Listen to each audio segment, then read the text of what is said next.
Bonjour, aujourd'hui je vais vous réaliser une tarte briochée aux légumes. Alors c'est une base de pâte que vous pouvez utiliser avec n'importe quel légume, avec aussi pourquoi pas une poêlée de champignons, du fromage, façon tartiflette aussi avec des pommes de terre, du fromage à tartiflette, des lardons, des oignons. Vous pouvez mettre ce que vous voulez sur cette base de pâte qui est vraiment très simple à réaliser puisqu'elle se fait dans un cul de poule tout simplement en mélangeant des ingrédients. Du coup aujourd'hui je vais faire une tarte briochée avec des légumes et on va la réaliser donc dans le moule à tarte cannelé, ce grand moule à tarte. Voilà, je vais vous montrer comme ça comment on l'utilise. Allez, c'est parti pour la recette. Le moule à tarte est posé sur la plaque en aluminium. On aura besoin d'un grand cul de poule avec le support de cul de poule, le pichet verseur, le petit bol à micro-ondes pour le beurre. Pour les ingrédients, il nous faut du beurre, de la farine, du lait, du sel, du sucre, de la levure de boulanger.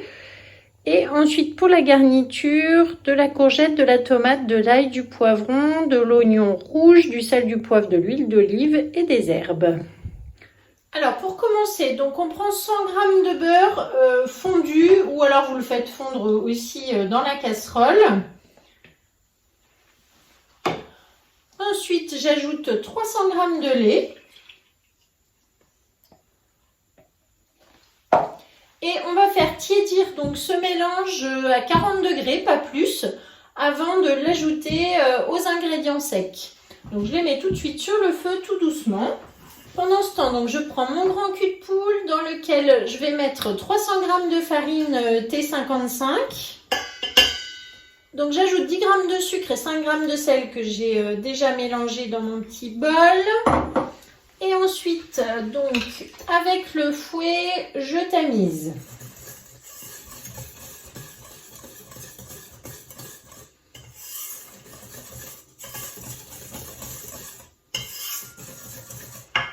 J'ajoute ensuite 5 g de levure sèche de boulanger, donc la levure que je trouve sur la boutique en ligne ou sur le catalogue. Je mélange.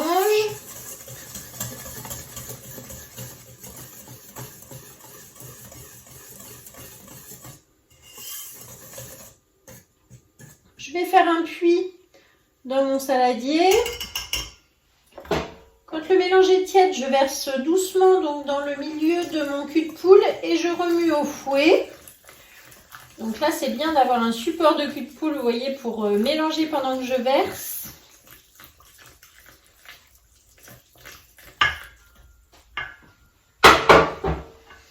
Ce qui nous fait une pâte semi-liquide en fait. On mélange tout ça au fouet.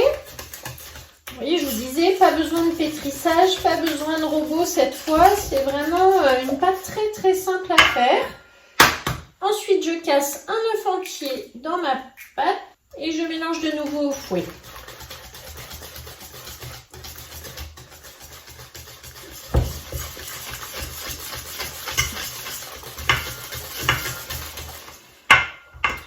Voilà. Donc, je retire mon fouet. Et je vais maintenant utiliser du coup la spatule. Donc on prend le moule à tarte cannelé que l'on pose sur la plaque en alu. Je l'ai rincé pour qu'il soit bien propre. Et je verse directement ma pâte dans le moule.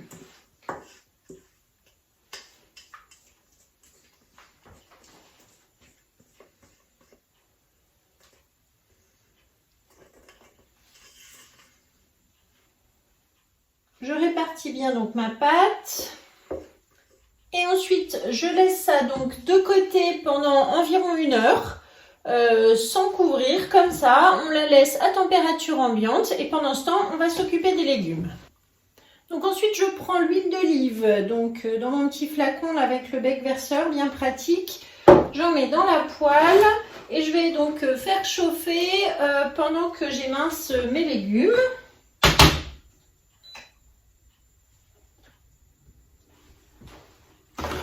Là, je vais prendre la mandoline compacte pour couper l'ail et la courgette. Donc les deux petites, il faut une gousse d'ail. Moi, j'en ai 2 petites que je vais couper comme ça en petites rondelles grâce à la mandoline. Voilà. Et ensuite, la courgette. petits morceaux. Donc je vais couper en deux et comme ça me fait des petites rondelles toutes fines.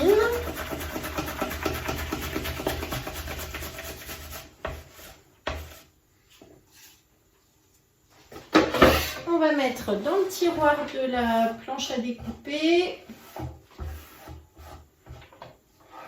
Et encore une moitié de courgette. Alors, de la même façon, vous voyez, en fait, je la coupe en deux comme ça.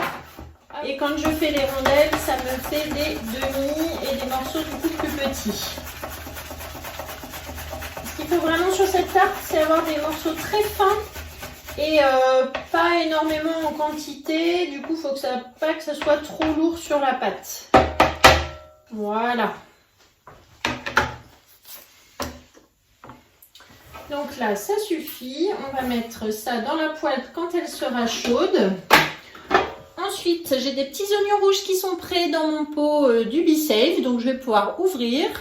Voilà, je libère l'air. Ça fait bien 15 jours que mes petits oignons sont découpés et prêts. Donc là, c'est l'occasion de les utiliser. Et je les mets tout de suite dans ma poêle chaude. Ensuite, je vais préparer ma tomate en petits morceaux grâce au couteau à pâtisserie avec ses dents bien affûtées. Là, on coupe les tomates, les poivrons sans souci. Voilà. Et le poivron, donc là, j'ai pris du poivron en bocal. Vous pouvez prendre aussi du poivron frais. L'avantage, c'est que celui-ci est déjà épluché. Et je fais donc des petits dés. Voilà. Et donc je fais revenir tout ça pendant 8-10 minutes avec du thym, de l'origan, des herbes de Provence, du poivre et du sel. Et on se retrouve tout à l'heure. Il faut à peu près 1 heure de lever pour la pâte. Donc on se retrouvera pour faire le montage et la cuisson. Alors voilà, donc la pâte a bien levé. On va donc laisser en fait 1 cm tout autour et à l'intérieur faire des petits points comme ça pour que la garniture puisse bien rentrer, mais ça va se faire tout seul. Voilà, un petit peu comme les tartes au sucre. Alors là, la pâte est quand même assez liquide. Hein, Et donc je répartis ma poêlée de légumes. Donc vous voyez, j'avais tout fait revenir au fur et à mesure, les oignons, l'ail, la courgette, puis après j'ai ajouté tomates et poivrons. Et donc là, je vais pouvoir la mettre maintenant sur ma pâte.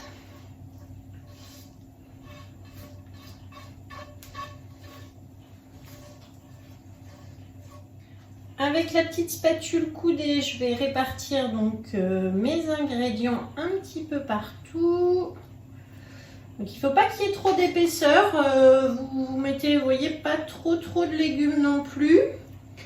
Et donc je vous disais à cette étape-là, si vous voulez mettre une poêlée de champignons, vous avez une recette aussi sur le club de tartes briochées aux champignons du chef. Là j'ai adapté avec des légumes. On peut aussi mettre des pommes de terre cuites avec des oignons, vous faites un peu revenir à la poêle aussi.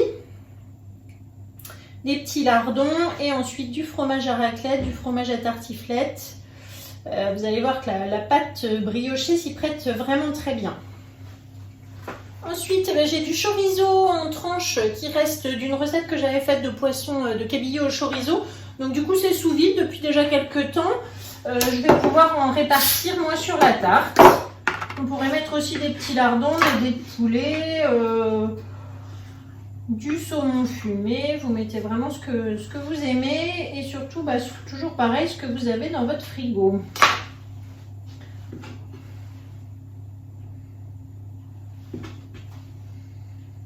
Voilà, donc celle-ci sera légumes et chorizo. Mais si vous voulez mettre que des légumes, évidemment, c'est possible. On peut aussi ajouter du fromage, par exemple comme du bleu d'Auvergne.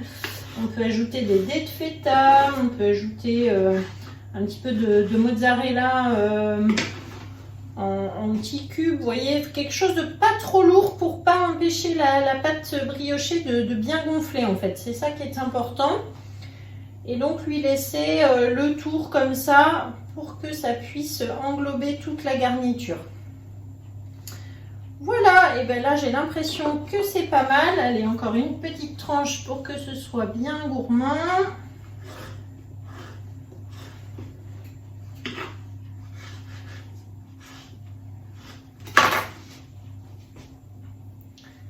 Et l'avantage de ces petites tranches de chorizo, c'est que c'est pas lourd du tout. Donc ça va très bien ici dans cette recette. Voilà, donc c'est terminé, le four est chaud, je mets pour 25 minutes à 180 et on se retrouvera donc pour le démoulage. À tout à l'heure. Alors ça y est, ma tarte briochée donc est sortie du four, elle est juste magnifique, ça sent super bon en plus dans la cuisine. Donc là je vais vous montrer comment démouler avec le moule à tarte cannelé. Alors, en fait vous mettez votre plat devant comme ça, vous allez peler sous la préparation, c'est-à-dire que vous présentez votre moule comme ça par en dessous et ensuite tout simplement vous allez retirer le moule par en dessous et faire glisser la tarte sur votre plat de service. Et voilà, c'est tout simple. Donc là, on a une jolie tarte. Vous voyez, vraiment très gourmande et on va se régaler. Voilà, donc je vais prendre des photos. Merci beaucoup de m'avoir suivi pour cette nouvelle recette.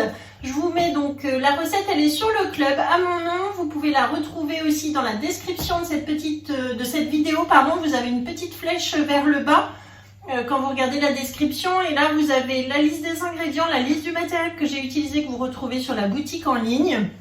Si vous avez besoin de conseils, si vous cherchez une conseillère Guy de Marle, n'hésitez pas à me contacter.